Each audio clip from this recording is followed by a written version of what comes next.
Welcome to the CFG GameCast, episode number 29, a weekly podcast created by gamers and streamers alike to discuss the latest gaming topics from the previous week. We stream a new episode on the weekends, Saturdays or Sundays, and release it on podcast services like Apple and Google Podcasts, Stitcher Radio, and Podbean. So show us some love and follow us on our cfggamecast.podbean.com to not miss an episode.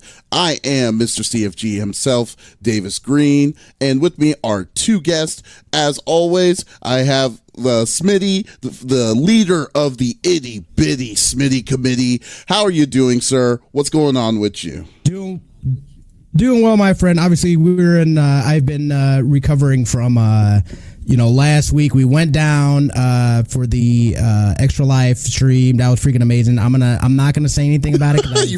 You better not. That's gonna be like the hat trick. I'm not gonna steal his thunder this time. I've learned my lesson. But we went down there. That was awesome. Had a blast doing that. Came back here. Another busy week. Just on that grind. I decided to keep it as a chill weekend. Didn't really do much this weekend. Played some games. I'm enjoying Star Wars. Been playing Death Stranding offline and whatnot, and just kept it chill, man. It's been a great week. It's been a great week.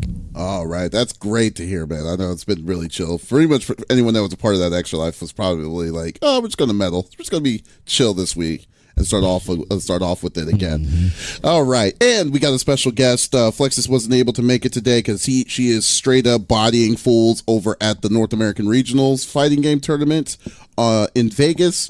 So we got a special guest to fill in for her. I got an awesome streamer that plays a lot of Overwatch, Dead by Daylight, and just a really good person to talk to. I got Lex, aka This Is Lex. How are you doing? Hi, guys. I'm doing really good. Happy to be here. Thanks for inviting me. Hi, how are you? Yes, I'm doing good. Well this weekend. I am so glad that you're doing good, man. So anything you've been so anyone who doesn't know who This Is Lex, what is This Is Lex on Twitch? What do you do? Well, I'm a variety streamer. I play a lot of games. I can never make up my mind. So, we play a lot of Overwatch. We have Spoopy Tuesdays, which everyone loves, where we play Spoopy game and end it with Dead by Daylight. I like indie horror, but I also like to mix in some competitive play.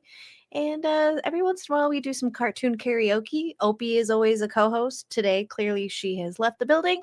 But yeah, we play a lot of games, and I am the head of the Lectuals. The Lectuals. I like that one. That's pretty nice. We need to make something up on CFG Games this way. I like y'all's names. You got anybody Smitty community. We got the Lectuals, and we just got CFG Games. So I need to figure something out on that. But yes. but thank you as always. And just want to let y'all know. Smitty was about to steal my thunder. I just want to say we definitely did Extra Life last week. We had an insane event. I would have to say it's like I was overwhelmed on like what was happening, like what happened for the Extra Life. This is our third time doing it, and then I would have to say it's the biggest show that we've done on it. So I just want to thank everyone that was a part of that. We hit our goal. We hit $3,000 on donations for the Children's Hospital. So thank you very much on that. And I definitely we had a crazy event. I love the stuff that we did, that we were a part of. We had the fighting game tournament, the River City Girls that Flex and Mooncraft 3. So big shout outs to them on doing it. And as well, just some crazy late night streaming, as well as the special podcast episode with the awesome Chris Tang. Once again, I just can't help but thank everyone who participated in it. This makes me want to do it again. It was really awesome. It was really, really, really fun to do. So, but yeah, and it was just all around 24-hour hype stream. So just that real feeling of saying that we hit that limit was what's really cool. So thank you. Yeah. And we'll definitely start looking into it again, maybe next year. See if we can get it even bigger next year. So anyways, let's stop the upselling. We'll get right into it. So each of us picks a new topic of discussion within video games from the previous week. The topic would or could be about a specific game or something that happened in the gaming industry. And we don't want to just talk amongst ourselves on this. We want you to also be very interactive. Who's on the CFG that's on the chat right now. So if you have something, or if you want to have something to add on the topic, or if you just have a question that you want us to answer, put it in the chat. We'll definitely take a look into it, and we will, if it's a cool thing, cool topic, we'll add it into a podcast on the episode. So definitely do that. We encourage it. So since we have our guest Lex, you have the honor of being the first topic. So what do you have to bring to the table? Well, over the weekend, Path of Exile Con happened. If you don't know what Path of Exile is, it is an MMO, but is an action RPG. It's a lot of fun. Basically, they released Path of Exile 4.0, which has also been rebranded as Path of Exile 2. It was announced by Grinding Gear Games on November 15th at the con. If you are not familiar with the game, it is free to play. You only pay for microtransactions or to make your character look prettier, essentially. But it was released back in 2013. Again, 100% free to play. It features a skill tree for your character with 1,300 skill point nodes, multiple game types in the end content ranging from multi-phase boss fights.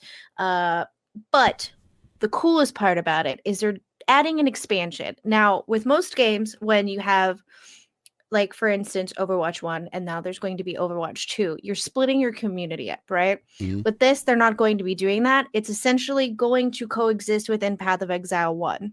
Even though it is a new mode, the expansion will have 7-act storyline set 20 years after the events of Path of 1. It's going to be available alongside it, of course. Again, also 100% free to play. It won't splinter the community, again, like most sequels do. A brand new Ascendancy. So each character they already have subclasses categorized, and every season they add new modes. So this one essentially will already have 19 brand new modes, which of course they always expand on. They completely redesigned the skill system so you can add more build diversity within your character, which is a lot of fun. Now, on top of that, they've added Path on mobile. So alongside the sequel, GGG announced it'll be bringing a modified version of Path of Exile 1 to mobile platforms next year. This will feature a shorter mode storyline, so 5 to 10 minute instance dungeon known as maps, run builds for extreme replayability and loot farming. And so Path of Exile is on its way. I'm so stoked. Wow. If you haven't played Path of Exile, I highly recommend it. It's a lot of fun. I will say this because I've known Path of Exile. I've just and I'm being honest, I've never played it, but from what the videos I was seeing that Smitty was showing, it looks really it reminds me so much of Diablo, and I'm surprised that and I'm really surprised that I haven't even given it a fair shake on it. And you're saying that it's free to play. So I'm assuming Lex, you've played it yourself. So how story wise, how long is the game per se? Like the first part of it? Well, it depends on the person. So my first time running through it, so every time they release a season, essentially is what they call them, you start over. So you build an absolutely new character. Everything that you had previously done is lost. You can play on 2 modes. I know the hard mode, if you die, you lose everything. Or you can run through the storyline at a normal pace. You could finish the storyline within a few days and then continue from there. So once you finish the storyline, that's when you can really get into building your character.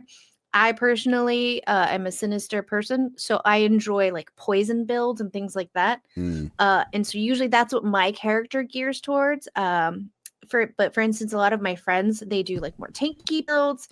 And so it's just kind of up to you. But you can essentially finish Path of Exile 1 within a few days of just some grinding.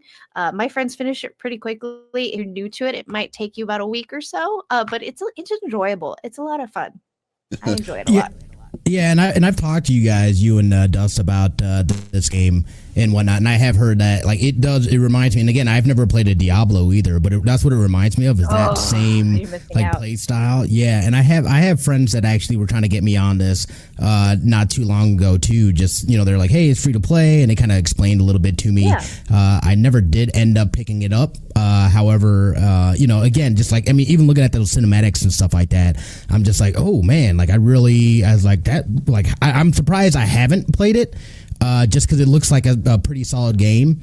So that is exciting. I know there's a lot of people too that really they are playing that stuff. They are enjoying the content. I don't know how I feel about the starting over each season, like that kind of like I'd have to see. I'm like, I know. I don't know. You know what I mean? We talked about that. So every season they introduce completely different tactics. So let's say you're into poison builds. Next season they may not release anything for that, and so I may have to completely rethink my character and how I'm going to build her. But there's people who make builds every season and their goal is to literally break the game. And it's so cool to watch them do it. If you ever watch someone stream them breaking the game, it's so amazing. And the light show, it's basically like them lighting a bunch of fireworks M80s in the game and just blowing all of the bad guys up. It's hysterical and it's so neat. And yes, it's sad that you lose your previous character, but you're always excited to build something new with what they've expanded on. And so that's what makes it new and exciting every season. This last season I didn't play because they didn't add anything for me per se. But you don't have to play every season, and that's what's great about it. So it's really fun. I enjoy it. I try not to play it too much because then I get obsessed and I don't stop.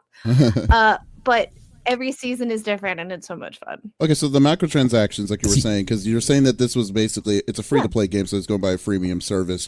Are the microtransactions that are in this game, is it specifically like cosmetic wise, or is it like pay to win, or is like how is that? It is not. Right. So it's not pay to win at all. Every microtransaction that you do is cosmetic. So maybe you want see-through fairy wings with a cloak. So it's very much cosmetic just to make your person look cooler. So in this cinematic, you can see that they're dressed pretty plainly.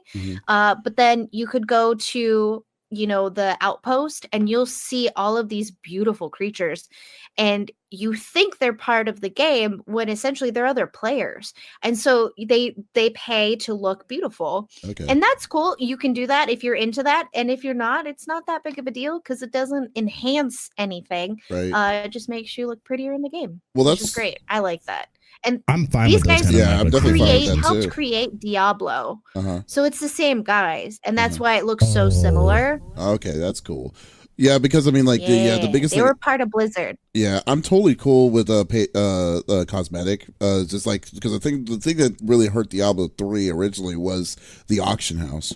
And when that happened, it was like that was just a matter of how much money did each who had the highest money to get the best gear to get the best game, but I will divert from that a little bit. But to Smitty's cause of like saying you're not sure about resetting your character and stuff, it sounds horrible. Like I definitely understand because I was in the same boat as you when it came to like Diablo 3 when they started doing the yearly the campaign mode or whatever they did to recycle your character, but it's actually pretty fun. It actually makes the game kind of fresh overall because like the changes that they do implement in the new season is not something that you experienced in the previous one before, and you don't feel like you're just walking through in these areas that you say that you assume that with the highest gear to go deal with it. It's like I think it's a necessity to keep the game kind of fresh for veteran players, especially like you were saying earlier, like Lex was saying about like people who wanting to break the game and the system on what they're introducing to keep that environment fun. So, but yeah, I mean, you pretty much convinced me, Lex, on wanting to try this game out on the on the PC. I looked at it, but I've never really had a chance to mess around with it. You genuinely will not be disappointed. It's a lot of fun. I enjoy it. My favorite part is trying to break my minions and how much destruction I can do with just them, not even having to lift my own finger. So that's always fun for me, because you can summon essentially creatures you've just killed and then make them work for you, which I always have a blast with. But yeah, it makes it fresh because you're doing the same campaigns every season. And how do you make that interesting to someone who's played it 15 seasons in a row? You have to introduce new character builds. And essentially, if you don't do that, no one's going to play it anymore. Yeah, it becomes static. Yeah. Yes, it sucks, but at the same time, it's the same story. You want it to be fresh, you know? Yeah, no, that, and that definitely hit a point on that. Mm-hmm. That does make sense as far as being able to keep that content fresh, especially if you're doing essentially the same campaigns. You know, it's like if you're doing the same thing, something's got to change too. And it's like, oh, but we got these new character builds, so you're going to experience this campaign in a whole different way that you've ever experienced before, because now you've got these different tools or a different strategy that you have to go in. So that totally makes sense as far as with that. It's good to hear that as far as with their store, the pay stuff is all cosmetic. I'm a huge, I can't stand the pay to win crap, or oh, you get a special gun that mows everyone down, but you can only get it, behind this paywall. I can't stand that stuff. So again, it's like, hey, and that's how I feel about Fortnite too. It's like, hey, if you want to go throw your real money on cosmetics, more power to you. It doesn't change anything as far as the game goes. So yeah, that totally makes sense. Yeah. So yeah. I wish I had a photo of Shane and Sarah. Their characters are beautiful. Sarah looks like an angel, an ethereal angel. It's so pretty. And every time I see her, I go, oh. And then when it's been funny, I'm like, wait, I don't need to. I'll just stare at Sarah when I play. But yeah, it's a great game, and I think it's fun. If you liked Diablo, this is definitely, those guys created this, and so I really like the what's it called? Everything. I'm sorry to cut you off, but I really like the fact that I did watch some of the video of Path of. Well, first of all, I didn't know that Path of Exile was big enough to have their own little convention for it, but I did like that they ribbed a joke to Activision about their announcement on Diablo Mobile from last year on Immortal last year from the keynote. For their keynote, it was really, really funny because he was like, "Oh, a year ago we wouldn't be able to announce this because of that," and but it was great. No, I'm definitely going to try to check this out and download this sucker. Especially if you're with friends. Is this? I'm assuming this is a multiplayer game, right? Yeah. Okay. Well, and what's great is let's say you're working towards something and you're essentially farming for items, right? Mm-hmm. And you're looking for a certain vest and you want to connect the jewels, and that essentially then creates your character build. Well, if someone comes across it but they don't need it, they can put it in a chest, and then the team as a whole can all kind of go into it whenever they need to, or if they have an item they know someone else is looking for. And you can also trade in game with other players as well, which is pretty cool. Oh, cool. So they don't limit you with that. Oh, that's as awesome. Far as money. Okay. Yeah, so it's a lot of fun. It's really interesting, and you can post hey, I'm selling this item in exchange for this, and someone will respond, and then bada bing, bada boom, you got your item. Okay, that kind of reminds me of Elder Scrolls ESO Online, where you could do that, and you could sell your stuff to people, in the community and stuff like that online. Which I think that's a great a system to have, and it's fun. It brings a little more depth to a game and a little more connectivity with other people. And whatnot. definitely agree with that. I just pray, if they do another Elder Scrolls with 6, I just pray that they do something different. Please, just don't make it like the same system as Skyrim. But we'll see how it goes. But then again, though, too, I'm not a big. Well, I don't know what to expect with Bethesda with their janky system. So who knows? Yeah. So I don't know, but we'll go with that. Oh, that's pretty cool. That's thanks for the sell, Lex. The Path of Exile should definitely give you a game key or something. It's like, oh, put the code. This is Lex. This is Lex for so much gold or some stuff. So all right. So all right, cool. Well, next is my topic, and if it isn't obvious, we're talking about Pokemon once again because I did it last week. because it was speculations last week, and this week it was we were able to play it. So it's me. I am not. I will not say I'm a hardcore Pokemon fan. I am definitely not a hardcore Pokemon fan. I just came back. The last Pokemon game that I played myself was Pokemon Red, and crazy to say, it was 20 something years ago when I played it. So I had fresh eyes of this of the story with Pokemon Sword and Shield, and I will say to myself that I like, the one thing I like about Pokemon is that it allows you to just grind, and I love grinding games, especially with RPGs. So there are just so many different things that you can do to grind and make a mix of different kinds of things. And to that aspect, for me, I think this is the kind of game that I would enjoy to experiment, because there's so many different kinds of Pokemon in this game. Especially me, I naturally gravitate to the ones I know from Gen 1. But there's just so many cool things that you can actually add, that you can actually go to it to deal with it.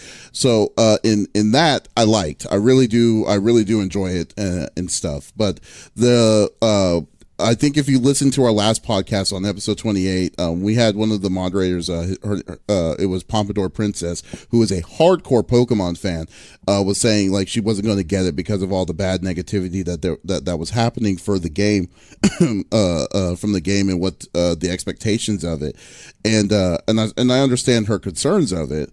But if someone's brand new to it, I don't think that's going to be a big deal. Although I will say this, because I messaged her after I played about maybe 10 hours of the game, and I was like, I saw her point, that this game feels a little lazy on making it. And I don't know if anyone is big fans of Pokemon of it in here, but I will say that it does feel fairly lazy on how this game was made, because the biggest thing I have is you're on this is the first Pokemon, this is the first game that is on a full-fledged console, and you virtually didn't change anything. I mean, because Pompadour was talking about the effects, the attacks and stuff like that. If you're fighting against a trainer, or if you're fighting against a wild Pokemon, you now have you don't have the limitation on being on a handheld system to show some of the effects. So to say that when you're doing a simple attack, they're not showing them attacking the Pokemon, I can kind of understand where she was coming from on that. So they should have just added something different to make it kind of be its own kind of game to be on the console. Because this, for the most part, this game seems like this could easily be on the 3DS. It doesn't feel like there was a gain on getting it on the console, which I once again will come back to saying she was right about that. But and I don't care about the story, and I already know the whole gist of the story from the most part, which is basically you got to get the the 7 or the 6 or 7 gym badges, then get the legendary Pokemon and fight the 4 big dudes to become the quote unquote champion. It's all the same. But if you take your time, if you like the kind of RPGs where you're just wanting to randomly explore and then see what you can do with expectations and just experiment, I think this is a pretty good training ground to do it.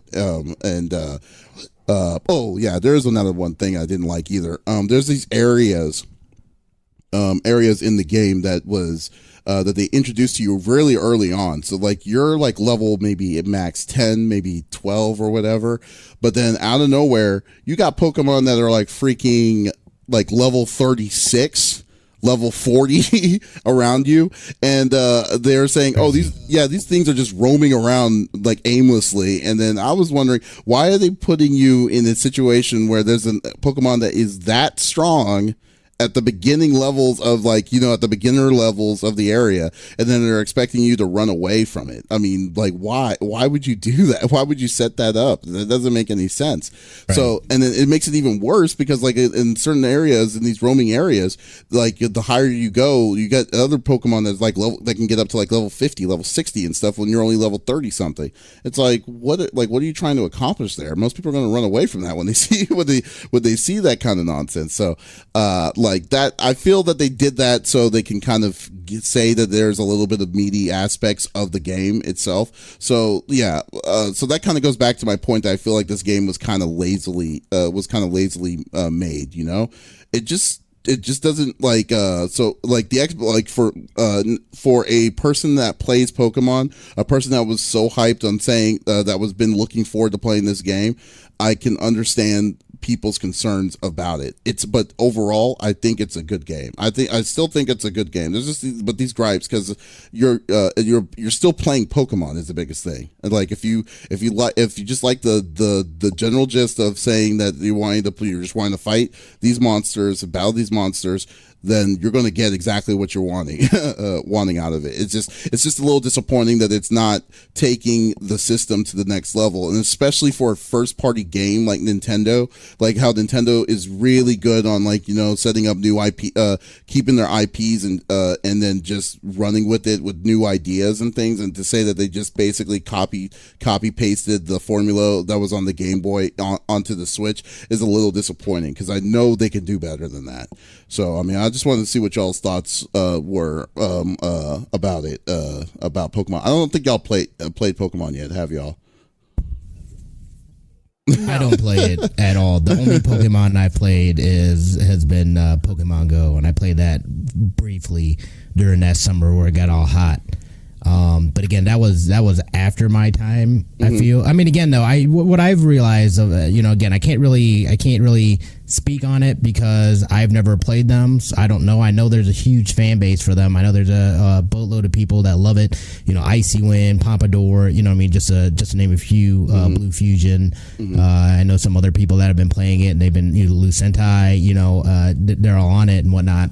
But yeah, it to me, it seems like, and what I've been gathering is that it's been a little underwhelming for the true fans of the franchise of that series, and it doesn't sound like they really took advantage of the going to being on a legit console. It doesn't seem like they stretched the boundaries as far as what they can do. You're absolutely correct. What it sounds like is they took the same formula that's been working and they just ported it over to a bigger console.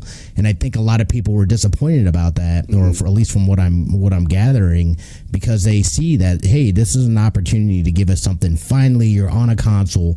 Let's push the boundaries. Let's see what we can do. And they just kind of played it safe and said, hey, here's the same thing that you've been playing on 3DS and whatnot, but now it's on a Switch.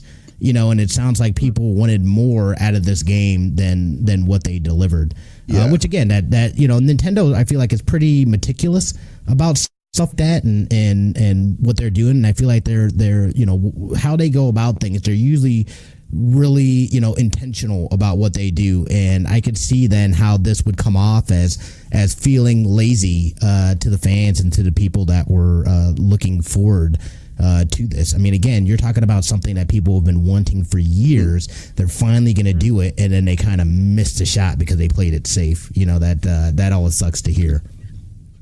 Oh yeah. So I played Pokemon on my Nintendo Game Boy Color, which I still have, and I still play Pokemon Gold. I loved Pokemon Gold. Pokemon Pinball is one of my all-time favorite games, which has no storyline to it whatsoever. But I still will go back and play Pokemon Gold when I'm in the hospital and I have nothing else to do and the TV is broken. That's kind of my go-to. For nostalgia reasons, I think it looks really cool.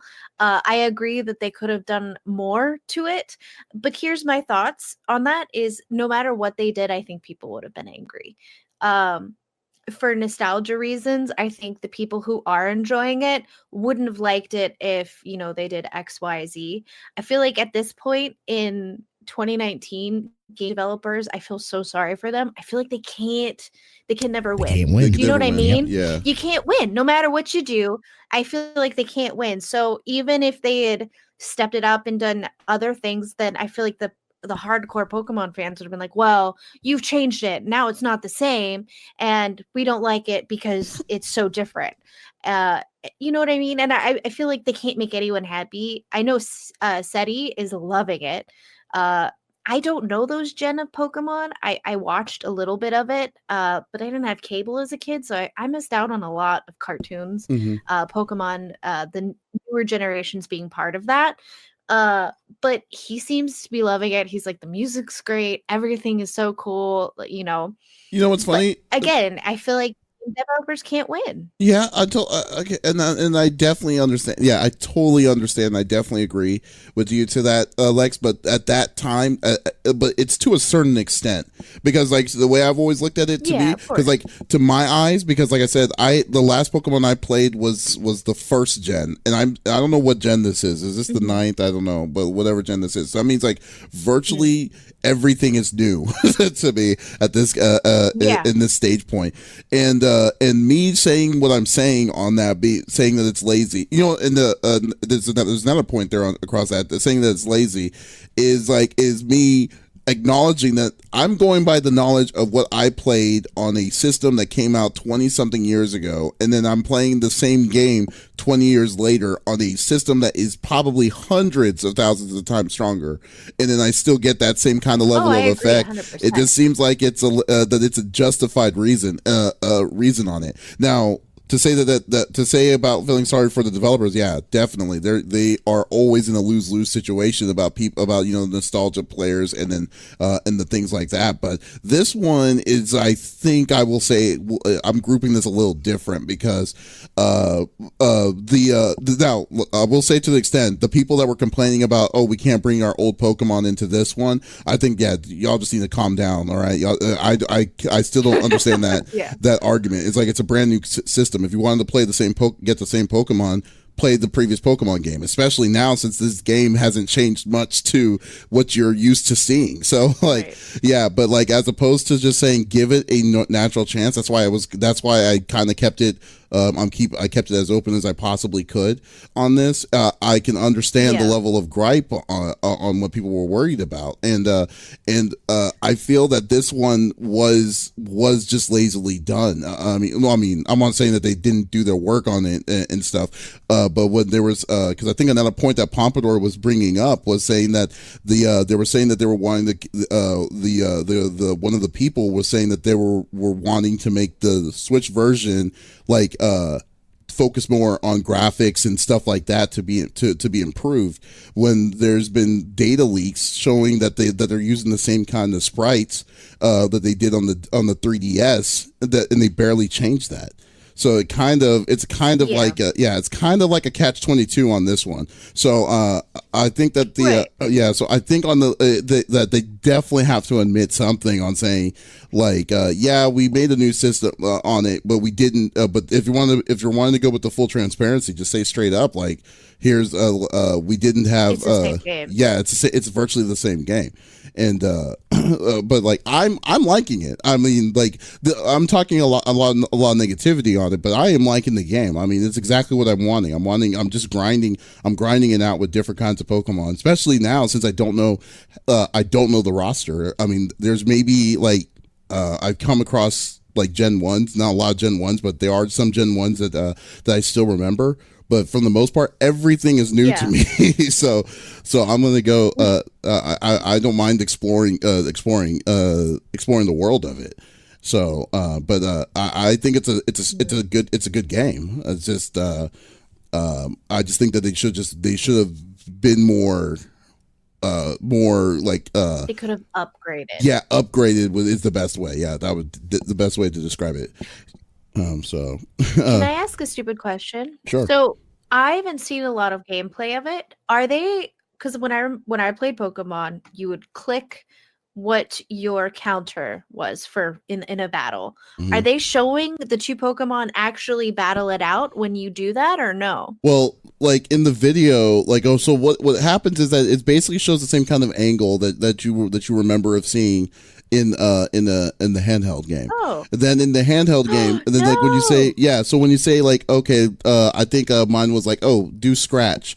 It does the same exact effect that you see in the handheld game. You don't see them actually scratching and stuff like that. And that's the part where I can see why people will get frustrated on, because it didn't seem like they changed anything on that towards that. It's like there's no reason. Like we understand why you couldn't possibly have done it back in the day, but now there's absolutely no reason for you to be showing to not show those kind of actions, you know. So like so that's where I can understand why people will be a little bit underwhelmed about. But for the most part, but like other than that, like but it's basically Pokemon, still more Pokemon, just like Zelda is Zelda. It's like you're going to just with different kinds of maps and stuff, just different kinds of maps for the same outcome. So, but at least they do some sort of interesting, some sort of level of, or some sort of different mechanical twist, you know, so, to kind of keep it a little bit different or a little bit fresh. But this one, they didn't even do anything.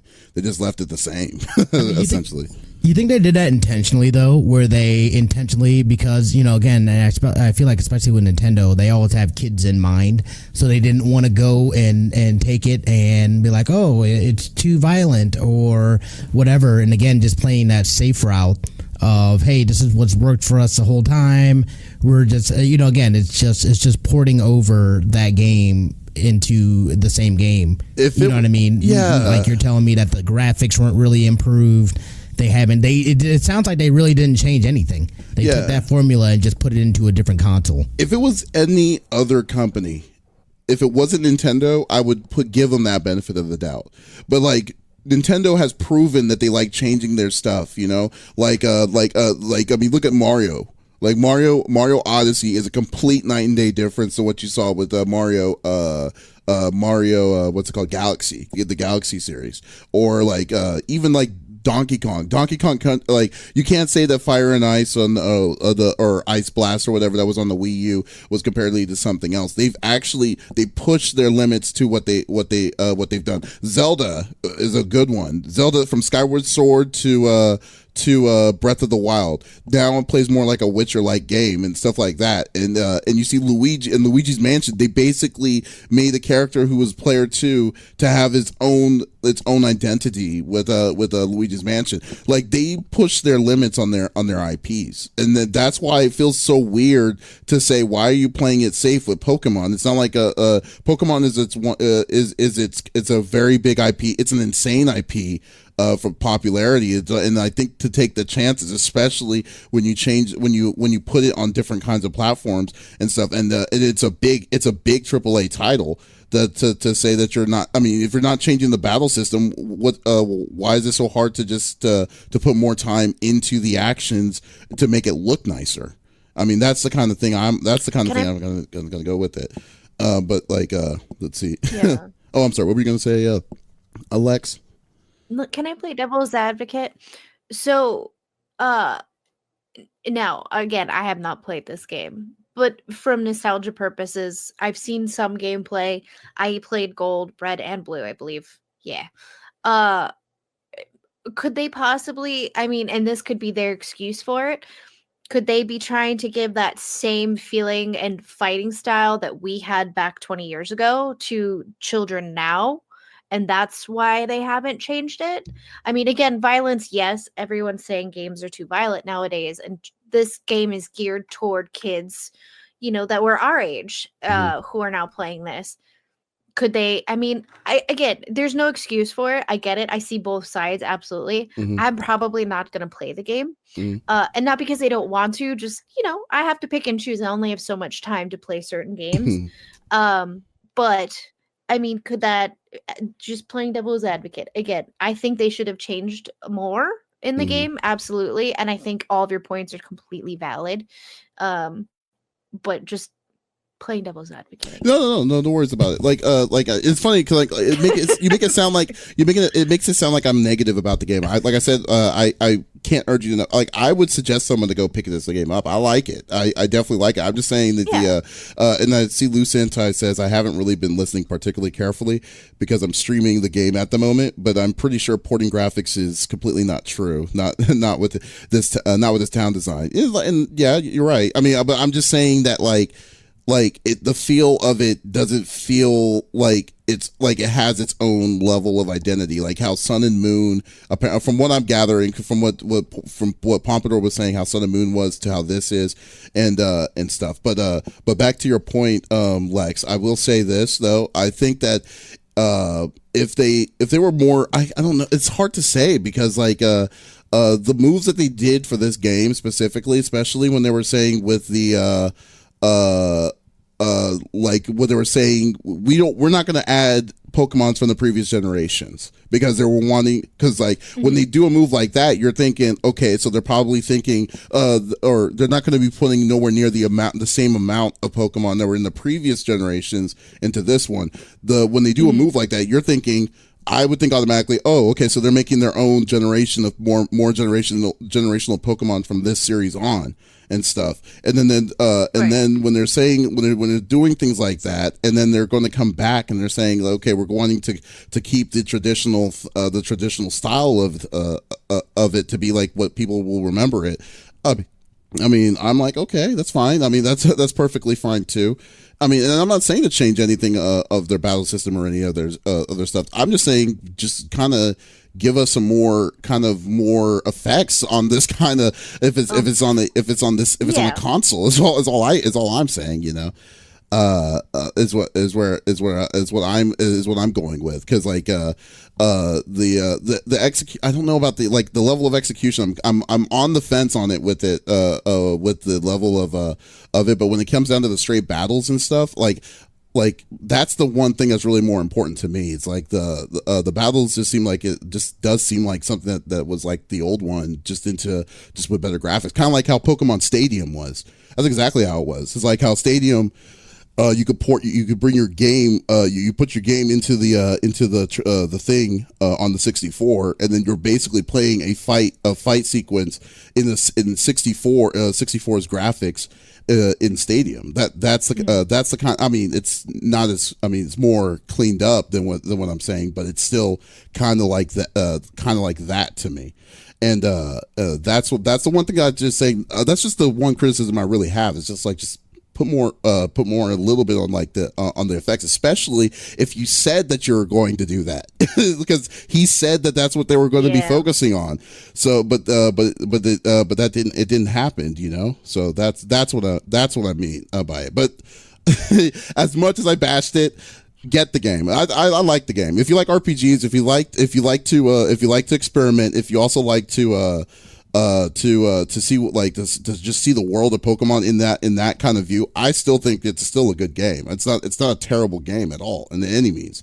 I will still definitely would put a seal to say definitely try the game out, get the game out if you like those kind of games. So let's see. 7 is my favorite too.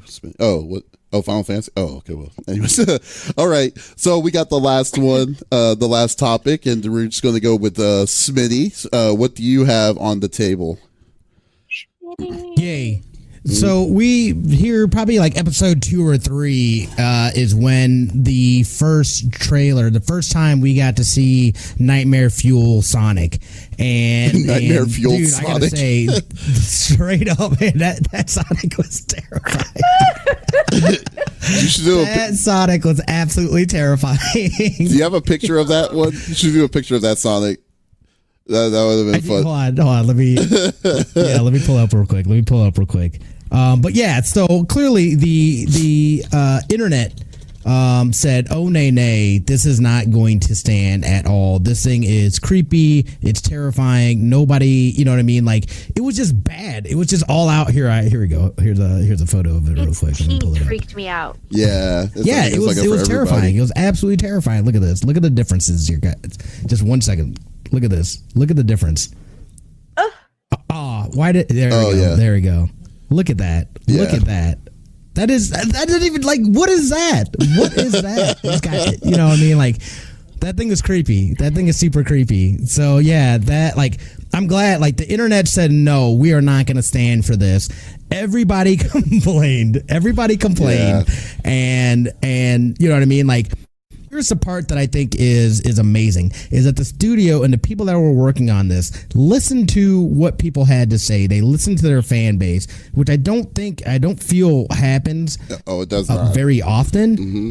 Yeah, exactly. They went back. They said, you know what? We heard what you guys said. We are going to go back and we are going to make this right. And that's exactly what they did. As far as, and this is how I feel. As far as what this goes, the changes between the two Sonics are absolutely night and day. Even within the trailer, what they did was completely different, and I loved it. You know, again, this wasn't a film that I would even typically go and see or anything like that, or maybe I'll catch it once it comes out or something like that. But the fact that they went back, they took the extra time. Look at that thing. Did you see that, dude? That was terrifying. That's terrifying. You know, the fact that they went back, they went with a truer model of what we see as Sonic the Hedgehog and whatnot. I think it's fantastic, and I think I probably will go just to say, hey, thank you for actually listening to people and what they, you know, their feedback and going back and doing something about it. I think is amazing. Not only this, but I mean, we kind of talked about the whole cancel culture thing here, you know, a few weeks back and whatnot.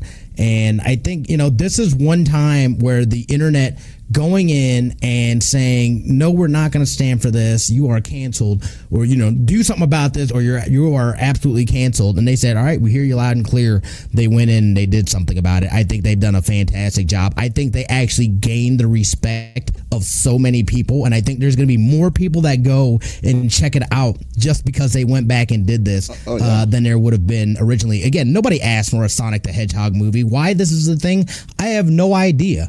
But man, I gotta say, talking about going from rags to riches and doing something about it, and they went in and we've got a much better product than they originally came out with. Oh yeah, I want to know your guys' thoughts. I can't. I mean, I'm 100% on board with what you're saying here, because like I think that this is the level. Not only like, even if you look at the background, the level of publicity of like the director listening to the community on this I would say is very monumental, because they don't usually, you don't hear that. 9 times out of 10 it's like because it's always like, you know, like for instance Bryan Singer, who did the X-Men movies, he basically was his culture was don't read any of the X-Men comics.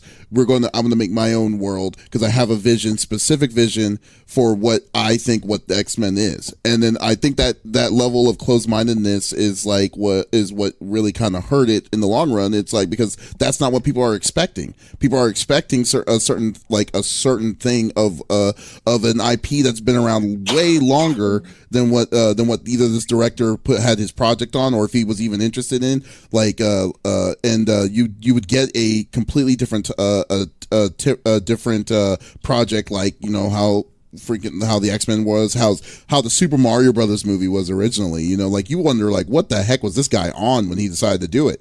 Because it's not what you would have ever remember. Yeah, because you don't expect to remember. But to say that he actually did spend the time to just say, okay, listen, like, oh, I've been seeing what everyone's been saying about this vision of Sonic, that we're going to get back on the table so we can correct this, is saying a lot about how open he was, like, or how much he cared about what the people or the community was wanting to do, was wanting to see with Sonic. So, but like with that being said, like it's like with cancel culture is so strong and prevalent now.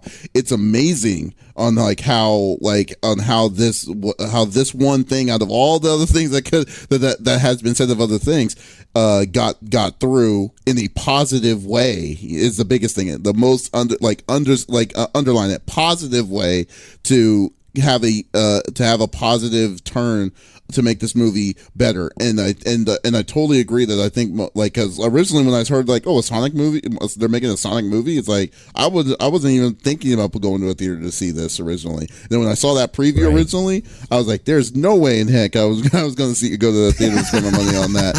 But now now from like everything, and then how they recut the trailer and everything, it's actually might be something that I will see. I'm not saying 100%, but it's actually a good chance that I will probably see it with some people to check it out.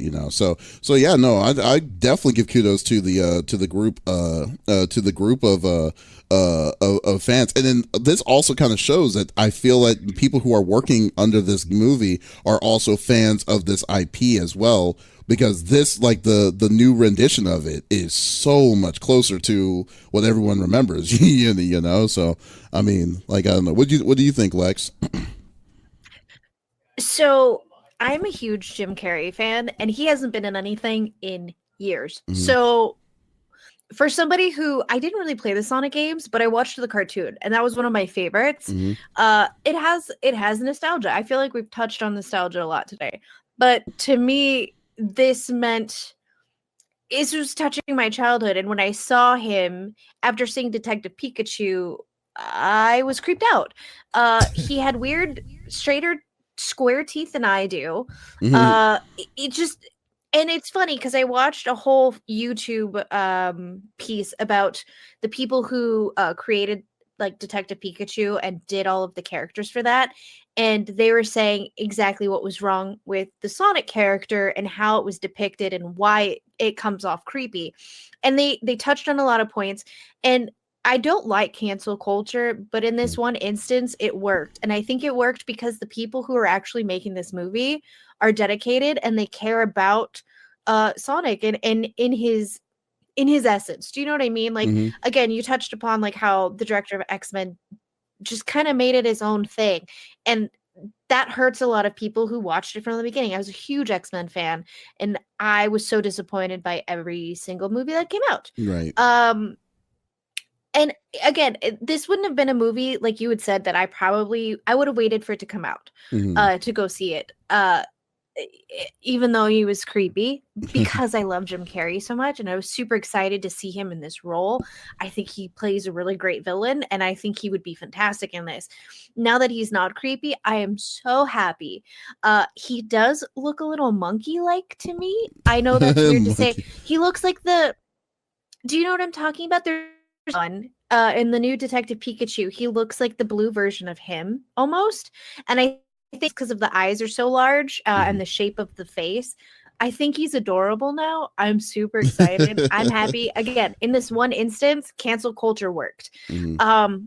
And again, it's only because the people making the movie cared. They could have said, F you, not done it, and run with what they had, because how much money did they spend on that movie already, creating that character, to then have to go back, pay more people to work overtime and faster than they originally did to push out something that they'd already made. It was finished. Yeah. You know?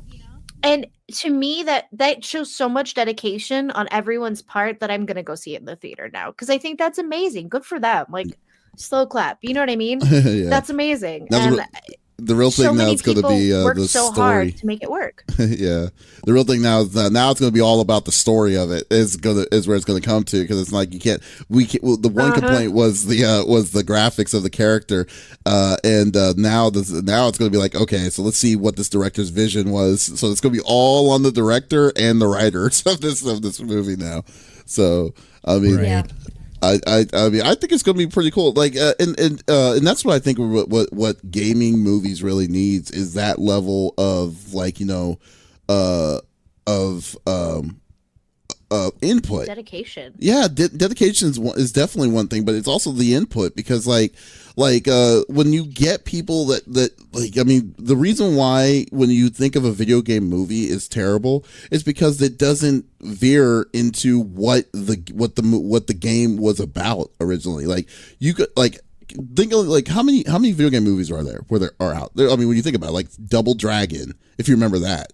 There was like Mortal Kombat, Street Fighter, all these different ones. Prince of Persia is probably, I would say, The Witcher I think is going to be good, but we'll see how that goes. It's hard to say what's going to happen. Or like, just most of these movies never go with what the story was that made the character the character. So like, and I just feel like if they have people that they have to have a balance, because I know the big thing is people's visions of what they're wanting to make the movie. It's just one thing, but at the same time, you can't destroy what people are already known of what they grew up on. I mean, like for instance, like when Sonic was seen that way, people were like, just said a gigantic no. No one gave them justifications or any benefits of the doubt of saying, oh, this is going to be something that we needing to just get used to because now this is the silver screen. No, people just said this is not Sonic, and then they were like, yeah, this is going to be a problem if we're getting this kind of flack from our first trailer. So yeah, I mean, I just think that if movie stuff, or if movie studios are subjected to like that kind of level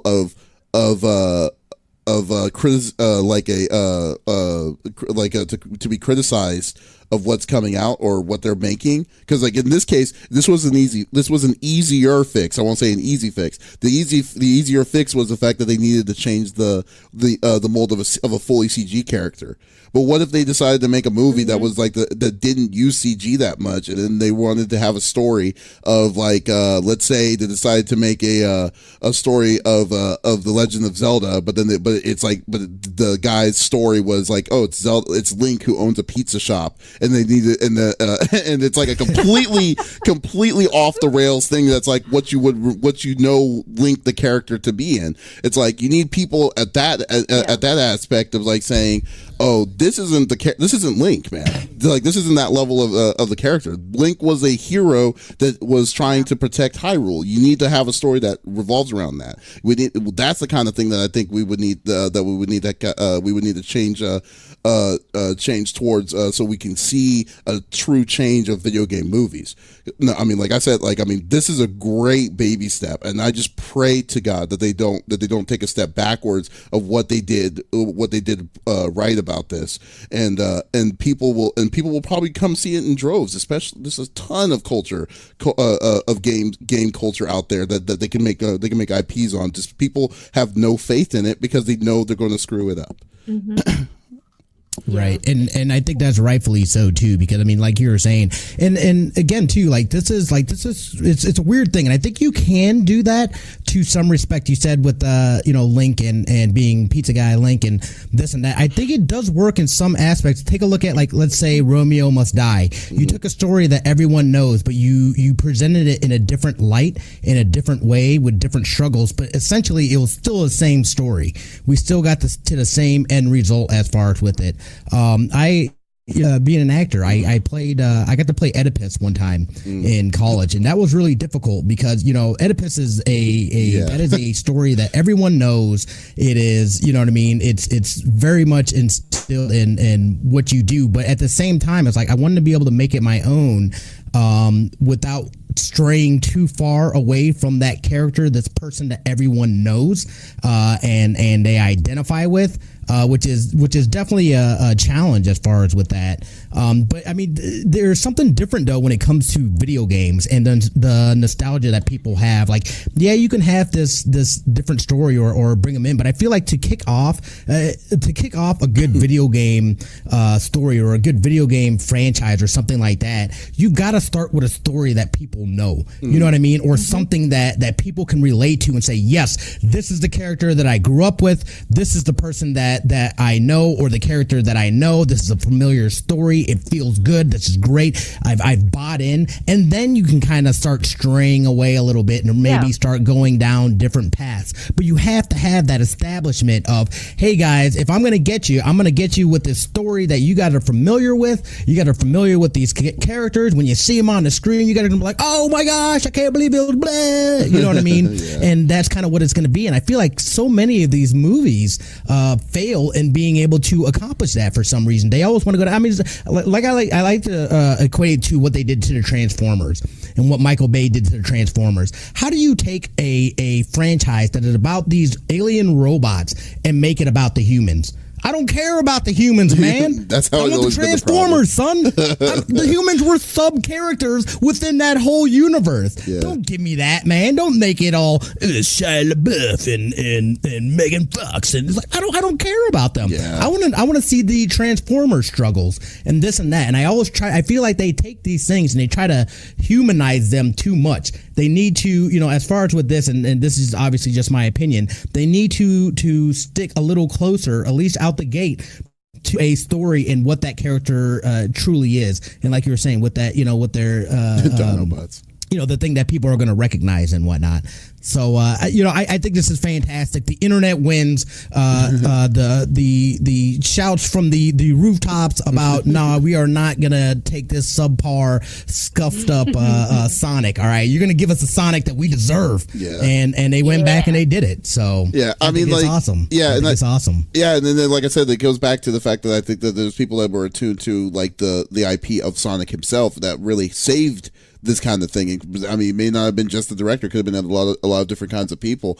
But like when it comes to like, they just need a team of that cares about what they're doing. I mean, it's not their original story, and I know people, and I know like directors and stuff have their own personal visions, but they need to get off the pedestal a little bit to kind of keep that level of open. It's like, hey, this isn't your story. This isn't something that's going to be that's specifically like something that you're creating and you're going to be wanting to be 100% known for. This is an established IP that a lot of people are affiliated with and still do it. Like, I mean, you could do it right, but can you honestly take your trust in saying, okay, we're going to have Hollywood take the rendition of it? I mean, like, I think to be honest with you, I think one of the best movies recently that kind of kept that had its own story that kept it true to the original IP, but it was an original story, was Hey You Pikachu, or Detective Pikachu. Because no one knew what the heck, like what to expect on that, and it was like the story was an original story that they didn't explain what Pokemon about the powers of Pokemon and stuff like that. But they gave you enough to say it's weird to see a Pikachu to be talking in an English tone and wondering, hey, that's weird. Why are you able to understand me? And then they were able to successfully guide you through what the mystery was into point A to point B, and still kept it interesting without making it feel like, wow, this is garbage. Like, I mean, they did the great job on that. So like, but like you don't. Those are the most rarest of rares to say for video game movies to go into the par. But like, you need to have a village of people or a team of people that will keep that kind of thing. Like, instead of and tell the people what you're doing is wrong. This is garbage. This is not going to go well. That kind of thing. So like, I mean, and it's funny. I think it was Doc that said something earlier about like one that I totally forgot about. Let's see. I think it was Assassin's Creed. Oh yeah, he's like Assassin's Creed. Yeah, Doc Limitless said that Assassin's Creed fell a little, but it's similar to that of what we were saying, and it's like exactly like, I mean, like I know the gist of the story of Assassin's Creed, and I never watched the movie because it didn't look interesting to me. But like, I saw the reviews about that a long time ago. So it's just like, it's just that kind of level of interest that needs to be kept. They need to keep these people, these kind of IPs pretty close to the original material, and then if you have a good director that will be able to do it, which I will say none, because I don't trust anybody to be touching that kind of stuff, then by all means make it your own. But yeah, so is there anything you were going to say? Did I cut you off, Lex? I didn't know if I cut you off. No, you're fine. I think the only thing I would add to it is, essentially, I feel like Hollywood is running out of ideas, and that's going to happen. Our generation isn't as big into movies as the previous generation. We don't have that big movie culture that the boomer generation had. See, I don't know. They're trying to make stuff that's I feel like our movie culture is a little smaller. There are people that really appreciate it, but I also feel like we're not filling the box office to the extent that they were before consistently. Like when movies come out, yes, we're showing up in droves. We're seeing it right off the bat. They're hitting records, and then we trickle out, right? But at the same time, I think if they do this movie right, they can make sequels. Tails is a huge character, my favorite out of the entire series. And I think if they do this right, they can then create a new pattern for what it could be like for video game movies if they do this correctly. And they could make a lot of sequels. And I think it's a smart idea. It already existed. All you have to do is tell the story on the big screen and make it realistic. You know what I mean? You don't have to do too much. Don't mess with the storyline too much at first. Like Smitty was saying, stick with something that everybody knows, start it off with a good origin, and then go from there. And it could be a really great series. I don't think that Hollywood's running out of ideas, but I think it's more on the fact that Hollywood doesn't want to take risks. Nowhere near as much as what lazy. It used to be. Absolutely. Yeah, they're lazy. No, they're so lazy. This is the formula that works. We're going to keep doing. That's exactly right. Everything is a remake now. Hey, it worked at one point in time, and they're just using the same formula over and over and over again. It's getting really boring. Yes, that's exactly. Yeah, I agree. That shoots them in the face. I mean, it's definitely showing. It's really annoying to see like all these remakes as opposed to its own original stories. Because to say that you have a city of writers that don't have their own original stories, I know it's more on the fact that they have the stories, but they don't want to put the money down to get them made because they're worried about losing that kind of stuff. So I don't know. I mean, it's a bit of there's a lot of problems with it, and that's where it comes down to. So we'll go. You're correct. There's so many talented writers out there, and I think they've made so many should have been books. Or were books into movies, and they screwed that up, and they're tired of taking risks. And I agree. But now it's to the point where, okay, I've seen The Little Mermaid 5 different ways. You don't need to make it anymore. Believe me, she was my idol. Stop it. But, she was the only redhead I knew back in the day. But again, it's like how many times, and I loved the Beauty and the Beast remake, and I love that like my goddaughter is getting to experience these movies in a way that I enjoyed the original, but she's not going back and watching the original. Do you know what I mean? And it's to me, that's sad. Like the original was so good, and like the new one is great too, and it sends a good message. And I think, there's only so much you can do with making remakes or making something that already exists and running with it, because you can really screw it up. And then where does that go? So I don't know. I'll see it. I'm excited for it. But again, like, don't screw it up. That's all I'm saying. Yeah, and it's all where that money goes too, man. I mean, again, people are still going to be ultra critical of this, but really, it's you know what I mean. Like, I don't think that there's a lack of original ideas. I think there's a lack of original ideas being funded to be able to be produced by the big screen. Exactly. And it's all the money people that say, hey, I know that I am gonna get this percentage of a return of investment if I go with this, as opposed to this one that could be a hit, but it could also be a flop. You know what I mean? The ones that are original are going to be a lot more risky than say something that's tried and true and already has some sort of following. So you're at least starting out with something. You know what I mean? And then usually they end up butching it up. Right, okay. Exactly. But here's the thing, there's already a built-in fan base. So, that one's going to be a lot less risky to go with and bankroll. And that brings in I'm real old now. Yeah, well, that also brings in on the fact, like on with the comments or when Martin Scorsese was getting burned saying that he doesn't believe like the Marvel movies are real movies is because of exactly of what we're talking about. It's like it's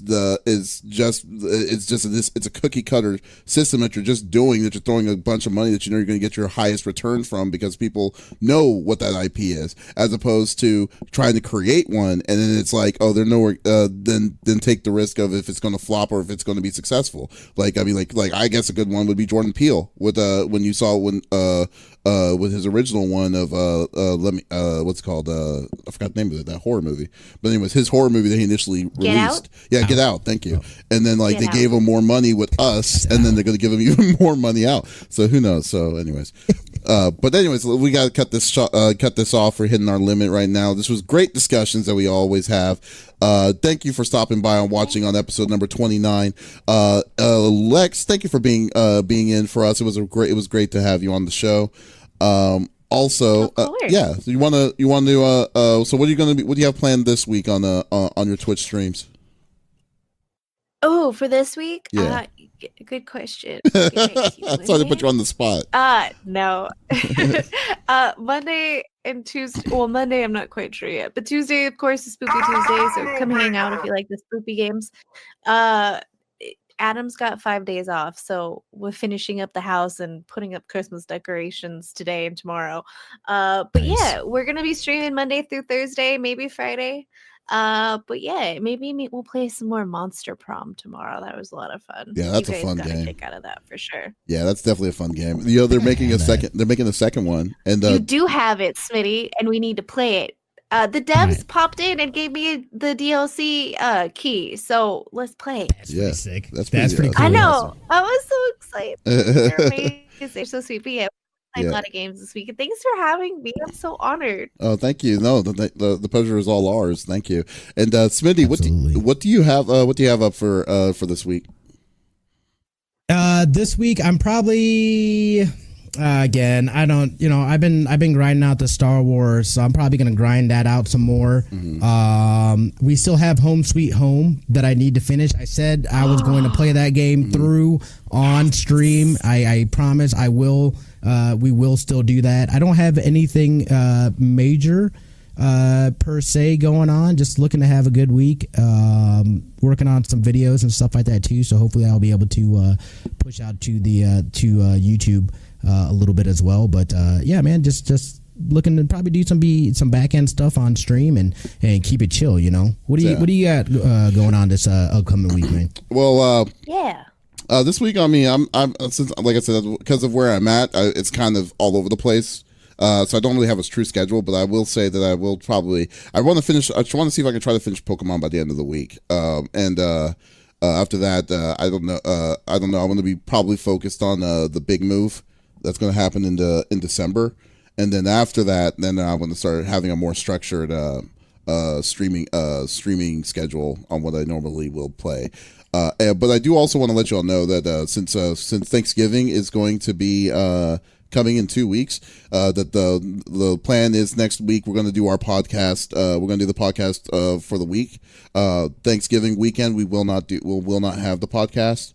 And the one after that, I'll talk to with you, Smitty, later on that. But yeah, so we'll have one more podcast. We're going to take a break for Thanksgiving, and then we'll come back the weekend after. So definitely stay tuned for that.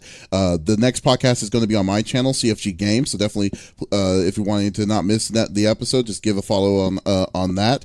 Thank you for being part of the discussions with us today on Smitty2447, and also check out the lovely Lex on This Is Lex. She's a really, really sweet streamer that you definitely need to check out on. So, but anyways, this is Davis signing off with Lex and Smitty. Y'all take it easy. Bye, guys.